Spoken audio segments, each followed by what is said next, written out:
சரி, இப்போ மணி அவர்கள் பத்திரிகையாளர்கள் சிலர் சொல்றாங்க, சீமான் அவர்கள் காரைக்குடியில போட்டியிட்டால் வெற்றி பெற முடியாது, யாருமே சட்டமன்றம் போக முடியாது, ஏன்னா விஜய் பக்கம் உள்ள எழுச்சி திராவிட கட்சிகளையே நடுங்க வைத்திருக்கு அப்படின்ற ஒரு ஸ்டேட்மெண்ட்டை நேற்று கூட பேசியிருக்காங்க.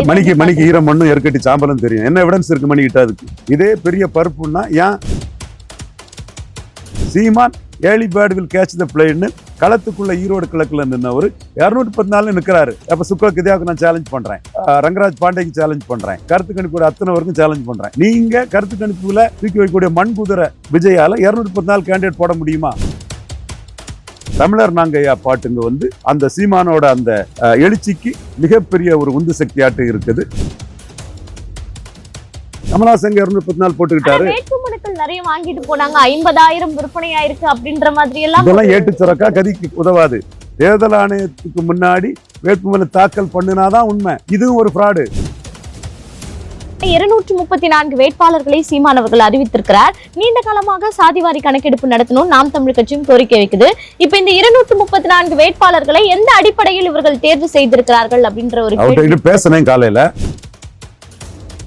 சீமான் மாதிரி 214 விஜய் போடுவார்னு மணி சொல்லட்டு, அல்ல நீ உள்நோக்கம் கொண்டவன், அறிவு நாணயமற்றவன், இன்டலெக்சுவல் டிஸ்ஆனஸ்ட்னு அர்த்தம். ஆணித்தரமா தான் சொல்றேன். சப்போஸ் 214 போட்டுட்டாருன்னா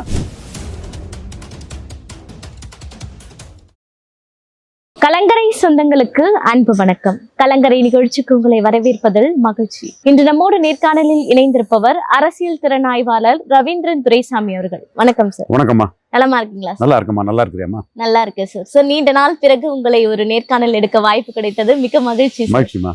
சார், இப்போ சீமான் அவர்களினுடைய இந்த மாநாடு ஒரு பேசு பொருளாக ஒரு வார காலமாக மாறி இருக்கு அப்படின்ற மாதிரி தான் தோணுது. இன்னொன்னு பாத்தீங்கன்னா, கடந்த 20ஆம் தேதி தமிழர் நாங்கள் வேறையா திராவிடர் நாங்கள் வேறையான்னு ஒரு பாடல் வெளியிட்டாங்க வள்ளுவம் கலங்கரை ஊடகத்துல. இது பாத்தீங்கன்னா தமிழ் தேசியவாதிகளிடம் ஒரு மிகப்பெரிய எழுச்சியை ஏற்படுத்தி இருக்கு. இதை நீங்க பத்தி ஒரு சில வரிகள் சொன்னீங்கன்னா நல்லா இருக்கும். மிகப்பெரிய எழுச்சியை ஏற்படுத்தி இருக்குது அந்த மாநாடும். இந்த பாடலும் சீமானுக்கு நிலைப்பாடு ஒரு லாங் ஸ்டாம்ப் கோல் உள்ள ஒரு நிலைப்பாடு.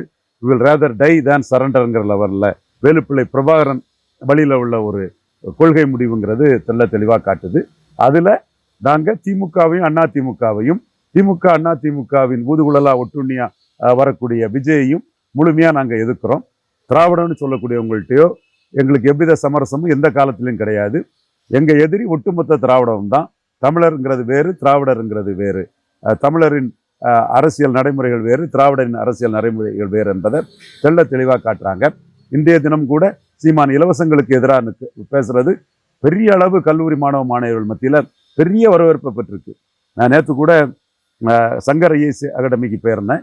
அந்த ஐஏஎஸ் அகாடமியில் ஒரு ப்ரோக்ராமில் கலந்துக்கும் போது அதில் கலந்துக்கிட்ட அத்தனை மாணவிகளும் சீமான் தான் துணிச்சலாக நாட்டுக்காக, திராவிட கட்சிகளுக்கு எதிராக, இலவசங்களுக்கு எதிராக, நாட்டின் வளர்ச்சிக்காக தெளிவாக நிற்கக்கூடிய ஒரு தலைவருங்கிறத தெளிவாக சொல்கிறாரு.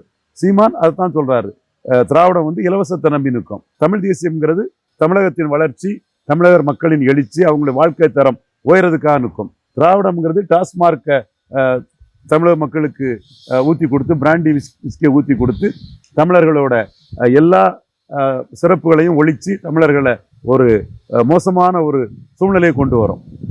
நாம் தமிழர் டாஸ்மார்க் வேண்டாம், இயற்கையான பனம்பால் தென்னம்பால் இது போதுங்கிற லெவலில் நாம் தமிழர் அனுப்பாங்க. இப்படி ஒவ்வொரு விஷயங்கள்லையும் திராவிடத்துக்கும் தமிழினத்துக்கும் உள்ள வேறுபாடு, கடவுள் நம்பிக்கை, குலதெய்வ வழிபாடு கொண்டவர்கள் தமிழர்கள். பல குலதெய்வம், ஐயனார், பல சமங்கள், சுடலை மாடன், பல குலதெய்வ வழிபாட்டு மரபினர் தமிழர்கள். நாங்கள் குலதெய்வ வழிபாட்டு மரபினர், நீங்க கடவுள் மறுப்பாளர்கள்.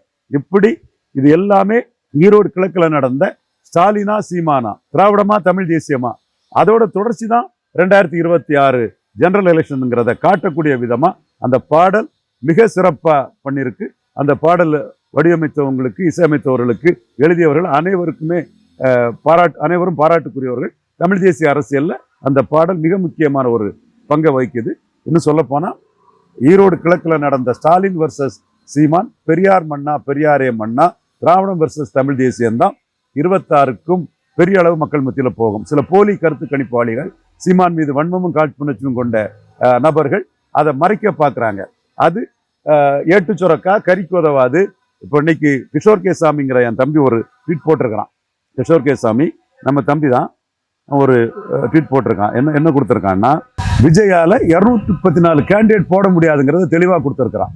இந்த இடத்துக்குள்ள விஜய்க்கு பொசிஷன் கமலஹாசனை விடவும் டிடிவி தினகரனை விடவும் மோசமான நிலைமையில விஜய் இருக்கிறாரு. கேண்டிடேட் இல்ல, அவரை நம்பி அவரோட வியாபார அரசியலுக்கு, கொள்கையற்ற பச்சோந்தித்தனமான சந்தர்ப்பவாத அரசியலுக்கு இன்வெஸ்ட் பண்ண யாரும் இல்ல அப்படிங்கிற ஏற்கனவே சொல்லிட்டு இருந்தீங்க. கரெக்ட், நான் சொல்லிட்டு இருக்கேன். நான் சொன்னதை, அண்ணன் சொன்னதை தம்பி கிஷோர் கே சாமி ட்விட்டா போட்டிருக்கேன். அவனுக்கு ஃபாலோவர்ஸ் அதிகம், அது ரொம்ப பெரிய அளவுக்கு ரீச் ஆகும். அது ராமதாஸுக்கு 30 ஆஃபர் பண்றாங்களாம், சசிகலா அம்மையாருக்கு 30 ஆஃபர் பண்றாங்களாம். மீதி 74 இடங்கள்ல ஜாதி சங்கம் ஆட்களை ஏதாவது கட்சிங்கிற பேர்ல வாங்க, ஜாதியின் சங்கம்னு கொடுத்தா சரியா இருக்காதுன்னு அவங்கள கேட்கறாங்களாம். 50 கேண்டிடேட் தான் புஷி ஆனந்த் மூலமா அவங்கள்ட்ட இருக்குது. மீதி கேண்டிடேட்டுக்கு இது அவர் சொல்லல, அதிமுக அதிருப்தியாளர்களை தேடுறாங்களாம். எம்ஜிஆர் ஜெயலலிதா வச்சு அதிமுக அதிருப்தியாளர் தேடுறாங்களாம். இவ்வளவு ஒரு கேடுகட்ட கேவலமான நிலைமையில ஒரு கட்சியை கருத்து கணிப்புங்கிற பேர்ல வைக்கிறதுக்கு துக்ளக் இதையாவுக்கெல்லாம் ஏன் மனசு வருது உங்களுக்கு? Seeman early bird will catch the பிளேன்னு களத்துக்குள்ள ஈரோடு கிழக்குல நின்னவர் 214 நிற்கிறாரு. அப்ப துக்ளக் இதையாவுக்கு நான் சேலஞ்ச் பண்றேன், ரங்கராஜ் பாண்டேக்கு சேலஞ்ச் பண்றேன், கருத்து கணிப்போட அத்தனை வரைக்கும் சேலஞ்ச் பண்றேன். நீங்க கருத்து கணிப்புல தூக்கி வைக்கக்கூடிய மண் குதிரை விஜயால 214 கேண்டிடேட் போட முடியுமா? முடியாது. ஸோ இந்த இடம் ஈரோடு கிழக்குல வந்த களம் தான் 26க்குள்ள தமிழ் மண்ணில் வரப்போகுது. அதுக்கு விஜயை வச்சு சீமானுக்கு எதிராக பண்ணக்கூடிய அவ்வளவு எதிர்மறை பிரச்சாரங்களும் சீமானுக்கு சாதகமா விஜய் சீமானுக்கு ஒரு அனுகூல சத்துருவா இருந்து சீமானுக்கு பிளஸ்ஸா வரும். இந்த தமிழர் நாங்கையா பாட்டுங்க அந்த சீமானோட அந்த எழுச்சிக்கு மிகப்பெரிய ஒரு உந்து சக்தியாட்டு இருக்குது. நாம் தமிழர் தம்பிகளால கொண்டாடப்படக்கூடிய ஒரு பாடலா இருக்கும்னு உறுதியா நான் நம்புறேன். கண்டிப்பா சார். இப்போ மணி அவர்கள் பத்திரிகையாளர்கள் சிலர் சொல்றாங்க, சீமான் அவர்கள் காரைக்குடியில போட்டியிட்டால் வெற்றி பெற முடியாது, யாருமே சட்டமன்றம் போக முடியாது, ஏன்னா விஜய் பக்கம் உள்ள எழுச்சி திராவிட கட்சிகளையே நடுங்க வைத்திருக்கு அப்படின்ற ஒரு ஸ்டேட்மெண்ட்டை நேற்று கூட பேசியிருக்காங்க. மணிக்கு ஈரம் மண்ணும் எற்கட்டி சாம்பலும் தெரியும். என்ன எவிடன்ஸ் இருக்கு மணி கிட்ட? அதுக்கு மணி களத்தை பற்றி பேசணும். இதே பெரிய பருப்புன்னா ஏன் அந்த எழுச்சியை ஈரோடு கிழக்குல வரல? ஏன் ஈரோடு கிழக்கு வரல? என்ன எழுச்சியை கண்ட நீ? உனக்கு சீமான் மேல வன்மம் பேசுவ, அப்படிதான் பேசுவ. அதுக்குள்ள காரணத்தை நான் சொல்றதுக்கு நான் தயங்க மாட்டேன். பட் நேர்மையான அது வேற விஷயம். சீமான் ஈரோடு கிழக்குல களத்துக்குள்ள நிற்கிறாரு. விஜய் ஏன் களத்தை விட்டு ஓடுன? கமலஹாசன் 2.0 மாதிரி ஓடிட்டாரு. 214 இடங்களை விஜய் போட்டுருவான்னு சொல்லு மணி, உன்னால முடியுமா? நான் முடியாதுங்கிறேன் விஜயால. மீண்டும் மணி முடிஞ்ச ஆதாரம் கொடுக்கட்டு. 214 தொகுதிகளிலையும் விஜய்க்கு பிறந்த நாளுக்கு அன்னதானம் வழங்கப்பட்டதுன்னு புஷி ஆனந்த் தினத்தந்தியில சொல்லியிருந்தாரு. நான் எடுத்த சர்வேல 35 இடங்களுக்கு மேல வழங்கப்படலை. மணி யோக்கிய நேர்மையானவன்னா 214 வழங்கப்பட்டதுக்கான ஆதாரத்தை தருவாரா? ஏன்னா நான் என்ன சொல்றேன்னா, அபின்ஷியோ மணியை அடிக்கிறேன், துக்ளக் இதையாவை அடிக்கிறேன், ரங்கராஜ் பாண்டேவை அடிக்கிறேன். 214 போட்டுவிட மாட்டாரு. அவரை பத்தி ஏன் பேசிட்டு இருக்கீங்க வெட்டியான்னு நான் கேட்கிறேன். ரசிகர் மன்றம் அபிமானம் இருக்குங்க, நான் மறுக்க வரல. ரஜினிக்கு இருந்து, அஜித்துக்கு இருக்கு, சிவகார்த்தியனுக்கு இருக்கும், எந்த ஒரு நடிகர் வந்தாலும் அபிமானம் இருக்கும். ஆனா 214 போட்டா தானே ஓட்டு வரும். கமலஹாசனுக்கு இல்லாத அபிமானமா? கமலஹாசன் 214 போட்டுக்கிட்டாரு. வேட்புமனுக்கள் நிறைய வாங்கிட்டு போனாங்க, 50,000 விற்பனை ஆயிருக்கு அப்படின்ற மாதிரி எல்லாம். இதெல்லாம் ஏட்டு சுரக்கா கரைக்கு உதவாது. தேர்தல் ஆணையத்துக்கு முன்னாடி வேட்புமனு தாக்கல் பண்ணினாதான் உண்மை. இது 1000 போய் சொல்லுவாங்க. 214 தொகுதியிலையும் அன்னதானம் வழங்கப்பட்டதுன்னு சொன்ன போய் மாதிரி தான் இதுவும் ஒரு ஃப்ராடு. நீ கிள்ளியூர்ல எத்தனை பேர் பணம் கட்டி டிக்கெட் கேட்டிருக்கிறான். இப்போ சிவகுமார்னு ஒருத்தர் வந்தார், நேற்று வந்தவர் என்ன சந்திச்சாரு. தேமுதிக காரரு குளச்சல டிக்கெட் கேட்டிருக்கிறாரு. குளச்சல் தேமுதிக ப்ரிப்பேர் பண்ணக்குள்ள வாய்ப்புகள் குறைவு. பட் எல்லா எலெக்ஷன்லையும் அவர் குளச்சல் டிக்கெட் கேட்டுட்டு இருக்காரு. கேப்டன் மண்டலத்துல இருக்கிறாரு. அவர்கிட்ட கேட்டேன், உங்க இடத்துல எத்தனை பேர் பண்ணியிருக்காங்கன்னா 15,000 ரூபாய் ஏதோ கட்டி 3-4 பேர் குளச்சல்ல இருந்து டிக்கெட் கேட்டிருக்காங்கன்னு சொல்றாரு. அதே மாதிரி நீங்க ஜேபிஆருக்கு மகா குளச்சல் நிப்பான்னு ஒரு வதந்தியை பரப்பீங்களே தவிர, எத்தனை பேர் குளச்சல்ல உங்களுக்கு டிக்கெட் கேட்டிருக்கான்? கிள்ளியூர்ல எத்தனை பேர் உங்கள்கிட்ட டிக்கெட் கேட்டிருக்கான்? ஓசூர்ல எத்தனை பேர் டிக்கெட் கேட்டிருக்கிறான்? கிருஷ்ணகிரியில எத்தனை பேர் டிக்கெட் கேட்டிருக்கிறான்? அவனை பணம் கட்டி டிக்கெட் கேட்டவனை நீ வெளிப்படையா சொல்லு. அதே மாதிரி மணி வாங்கி தரட்டு. 214 தொகுதியிலும் விஜய்க்காக அன்னதானம் போட்டதுக்கு ஆள் போட்டாங்கன்னு 35 இடத்துக்கு மேல இல்லை எனக்கு தெரியும். இப்ப கேண்டிடேட் போட முடியாம கிஷோர் கே சாமி எல்லாம் கொடுத்தது நெத்தி அடி. மணி, துக்ளக் இதையா, ரங்கராஜ் பாண்டேக்கெல்லாம் இன்னைக்கு கிஷோர் கே சாமி கொடுத்தது நெத்தி அடி. அப்போ உனக்கு அதுல நம்பிக்கை இருக்கும்னா 214 கேண்டிடேட் இருக்கு, சீமான் மாதிரி 214 விஜய் போடுவாருன்னு மணி சொல்லட்டு. அல்ல நீ உள்நோக்கம் கொண்டவன், அறிவு நாணயமற்றவன், இன்டலெக்சுவல் டிஸ்ஆனஸ்ட்னு அர்த்தம். ஆணித்தரமா தான் சொல்றேன். சப்போஸ் 214 போட்டுட்டாருன்னா நான் என்னோட கருத்து தவறு, நான் ஏத்துக்கிறதுக்கு தயாரா இருக்கிறேன். போட முடியாது.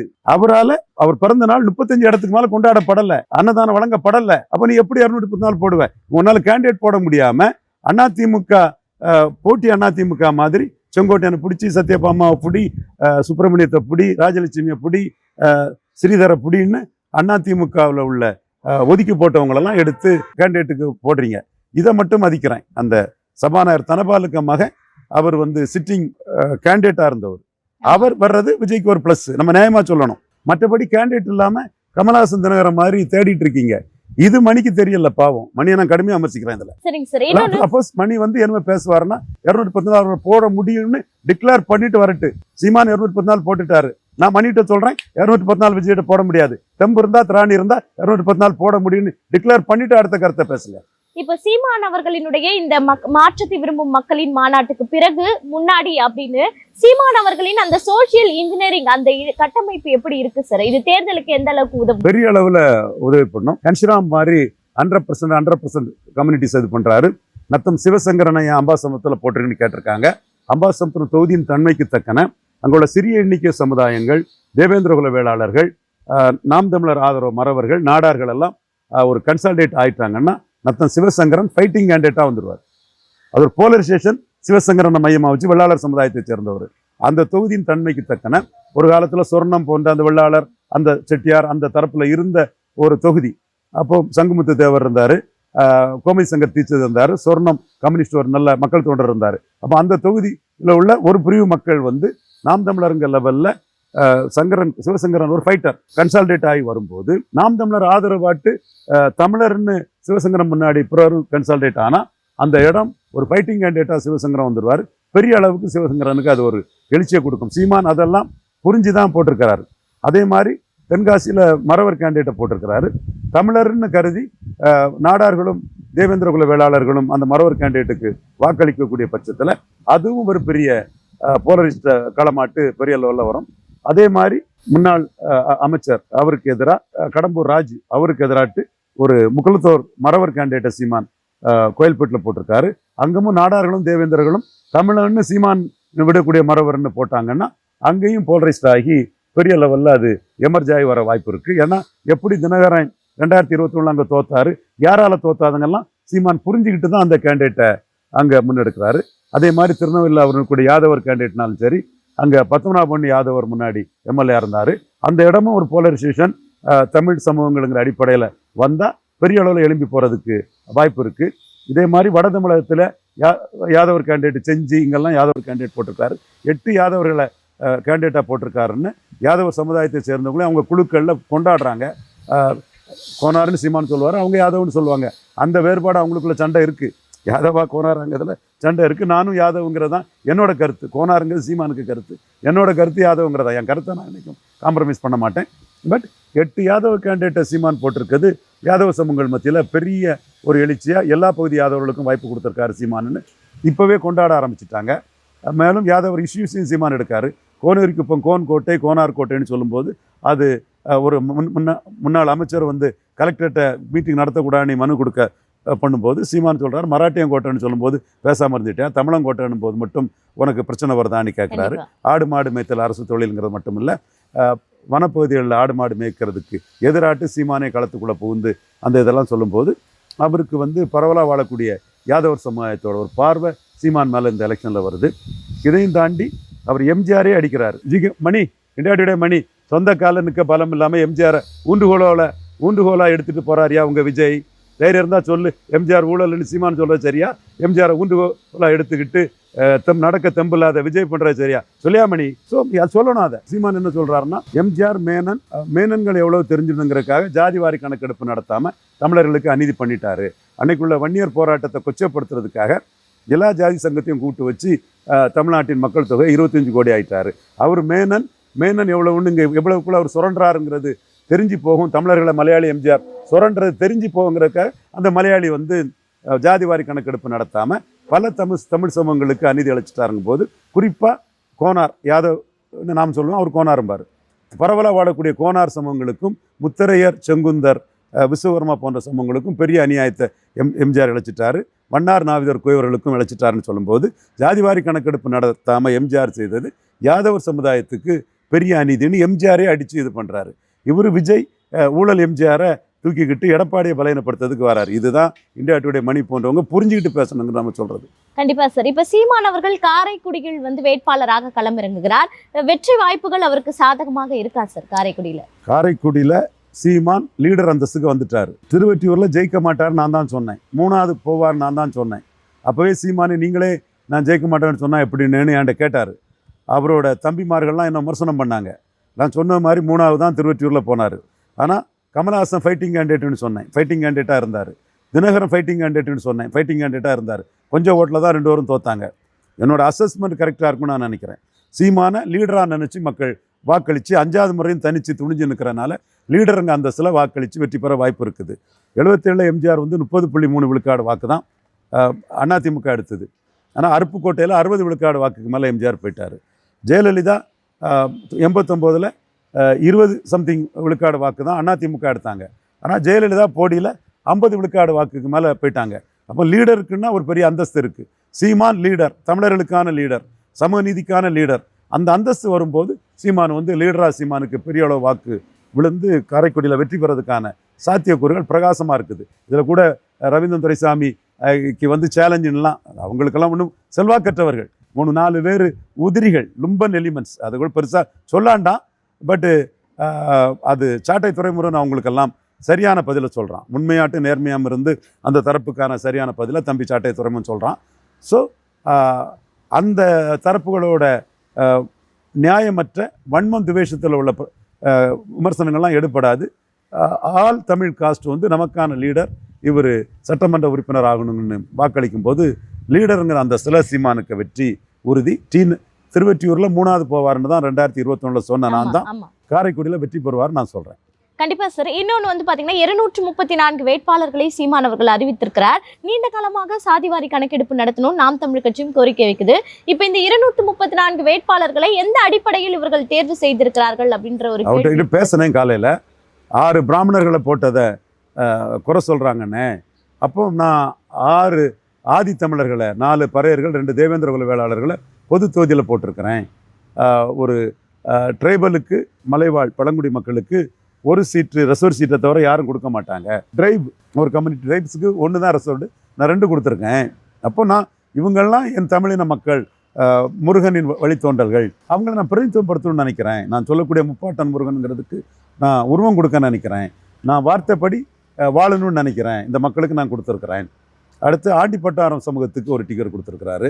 அது அந்த அவங்களோட வீரசைவர்னு சொல்கிற அவங்களோட குழுக்குள்ளே பெரிய அளவு போயிட்டுருக்குது.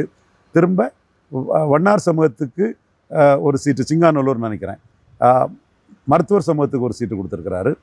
குயவர் சமூகத்துக்கு நார்கோயிலில் கொடுத்துருக்கிறாரு. திருநங்கை ஒன்று கொடுத்துருக்கிறாரு. 117 பெண்களுக்கு கொடுத்துருக்கிறாரு. அதாவது 50% பெண்கள் 5வது முறை கொடுக்குறாரு. அப்போ பெண்கள் விமன் எம்பவர்மெண்ட்டில் சீமான் தெளிவாக இருக்கிறாருங்கிறது தெரியுது. தகுதி வாய்ந்த திறமை மிக்க விமன் எம்பவர்மெண்ட்டுக்காக நிற்கக்கூடிய பெண்களாக தான் 117 நாம் தமிழர் கேண்டிடேட்ஸ் நிற்கிறாங்க. நீங்கள் பார்த்தாலே தெரியும், எல்லாமே எஜுகேட்டடு, கொள்கை ரீதியாக விஷயம் தெரிஞ்சவங்க, தர்க்க ரீதியாக ஆர்கியூ பண்ணக்கூடியவங்க. அது முஸ்லீம் சகோதரிகள் எல்லாம் அந்த விவாதங்களில் வரும்போது விஜய் தரப்பு ஒன்றுமே இல்லாமல் போகிறாங்க. அது தெரியுது. நான் தான் சொன்னேன், விஜய் சீமான் கம்பேரிசன், கமல் சீமான் கம்பேரிசன் மாதிரி சீமானுக்கு பெரிய ப்ளஸ்ஸு. மணி மறுக்கணும்னா மறுத்துக்கலாம், துக்குளகுதியா மறுக்கணும்னா மறுத்துக்கலாம், ரங்கராஜ் பாண்டே மறுத்துக்கணும்னா மறுக்கலாம். யார் சொல்ல சரியா வர்றதுங்கிறது 2026 பார்த்துக்கலாம். கண்டிப்பா சார். இன்னொன்னு இப்ப நீங்க சொன்னீங்க, அதாவது பல அரசியல் கட்சிகளால் புறக்கணிக்கப்பட்ட சமூகத்துக்கு நாம் தமிழர் கட்சி அங்கீகாரம் கொடுத்து வாய்ப்பும் கொடுக்குது தேர்தல்ல. அந்த சமூக மக்களினுடைய அந்த வாக்குகள் வந்து வேற எங்கேயும் தடமாறாமல் நாம் தமிழருக்கு தான் உறுதியா. கன்ஷிராம் பாணியே இதுதான். அதைத்தான் தமிழ்நாட்டின் கன்ஷிராம் சீமான் சொன்னேன். அம்பேத்ராஜங்கிறவர் கன்ஷிராமுக்கு லாயலிஸ்டாக இருந்தவர், officer on special duty at யூபியில் இருந்தவர். சீமானுக்கு வலதுகரமாக இருக்கிறாரு. அவர் ஒரு பொது தொகுதியில் வட தமிழகத்தில் அவர் நிற்கிறாரு. நான் என்னோட அரசியல் நோக்கம் என்னென்னா, பறையர் சமூகத்துக்கு கூடுதல் அதிகாரம் சீமானால் தான் கிடைக்கும். சீமான் வெற்றி பெறுவதன் மூலமாக தான் பறையர் சமூகம் கூடுதல் அதிகாரம் பெற முடியும். கூடுதல் அதிகாரம் பெறுவதற்கு தகுதியான சமூகம் பறையர் சமூகங்கிறது தான் சீமானுக்கு கணக்கு. அந்த வகையில் அவர் களமாடுறாரு. இதில் மற்ற வன்னியர், முக்குலத்தோர், வெள்ளாள கவுண்டர்களை அவர் எப்படி பேலன்ஸ் பண்ணுறாருன்னா, இந்த தொகுதிகளை வந்து எங்கேருந்து எடுக்கிறாருன்னா, பிறமொழியாளர்களுக்கு திமுக 20-25 தொகுதி கொடுப்பாங்க, அதிமுக 15-20 தொகுதி கொடுப்பாப்புல. அப்படிப்பட்ட சூழ்நிலையில் பிறமொழியாளர்களுக்கு சீமான் வந்து ஒரு 3-4 தொகுதியோட குறைச்சிக்கிட்டு மீதி தொகுதிகளை இந்த மாதிரி நிராகரிக்கப்பட்ட தமிழ் குடிகளுக்கு அவர் கொடுக்குறாரு. இதனால வன்னியர் தொகுதிகளையோ வெள்ளாள கவுண்டர் தொகுதிகளையோ அவர் குறைக்கல. வன்னியர் தொகுதிகளில் அவர் என்ன அரசியல் பண்ணுறாருன்னா, எம்ஜிஆர் ஜெயலலிதான்னு பன்னூர் ராமச்சந்திரன் போன்றவங்கள்லாம் விஜய்க்கு ஆதரவு கொடுத்து அரசியலை பண்ணுறாங்க.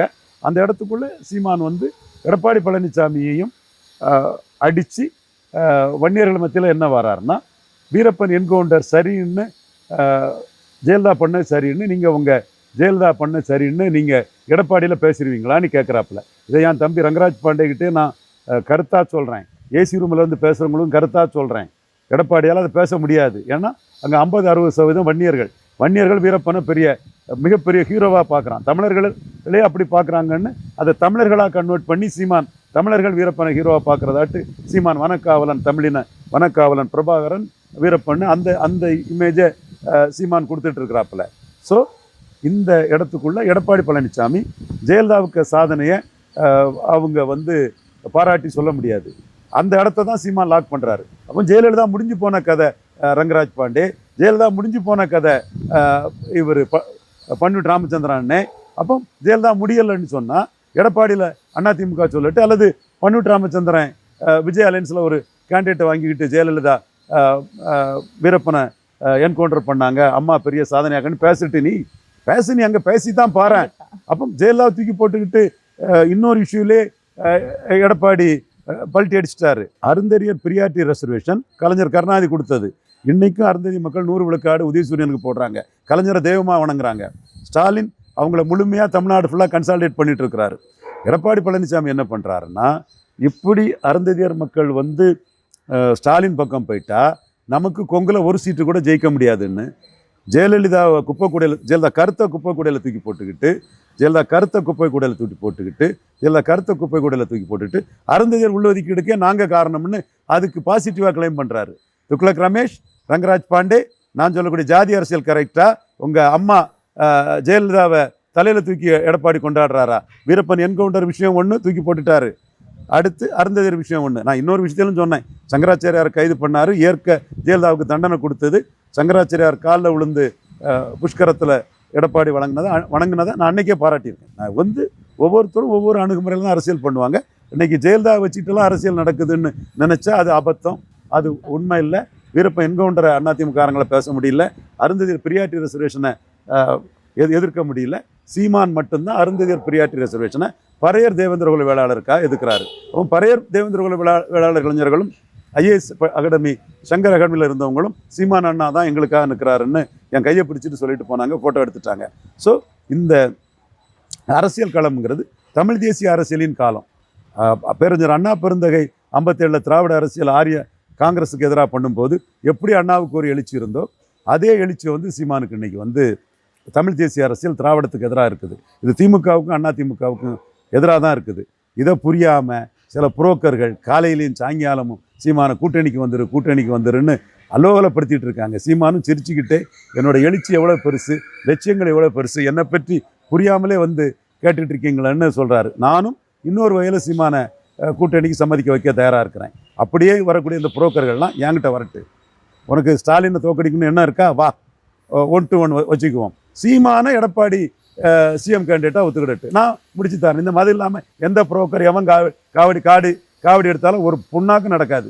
நீ வேணா வா, நான் பேசி பார்க்குறேன். ஸோ சீமான 214 நிற்கிறாரு, உறுதியாக நிற்கிறாரு, தமிழ் தேசியமாக திராவிடமாக நிற்கிறாரு. இது மிகப்பெரிய எழுச்சியை மக்களோட முழு நம்பிக்கையோட 5வது முறை தனித்து நிற்கும் போது பெரிய அளவில் ஒரு பூஸ்டை கொடுக்கும். விஜய் கொள்கை இல்லாமல் கிளாரிட்டி இல்லாமல் கமலஹாசன் 2.0 வாட்டு, தினகரன் 2.0 வாட்டு நிற்கிறாரு. இன்னொரு விஷயமும் இதில் சொல்கிறேன், ஃபார்ச்சூன் ஃபேவர்ஸ் த பிரேவ். சசிகலா அம்மையார் சிறைச்சாலையில் கொல்ல சதின்னு சீமான் தான் சொன்னார், தினகரன் சொல்லலை. அதனால தான் முக்குலத்தோர் ஓட்டு வந்து தினகரனை விட்டுட்டு சீமான் பின்னாடி போகுது. கண்டிப்பா சார், நடப்பு கால அரசியல் குறித்தும் பல தகவல்களை பகிர்ந்துக்கிட்டீங்க. தொடர்ந்து பேசுவோம். நன்றி.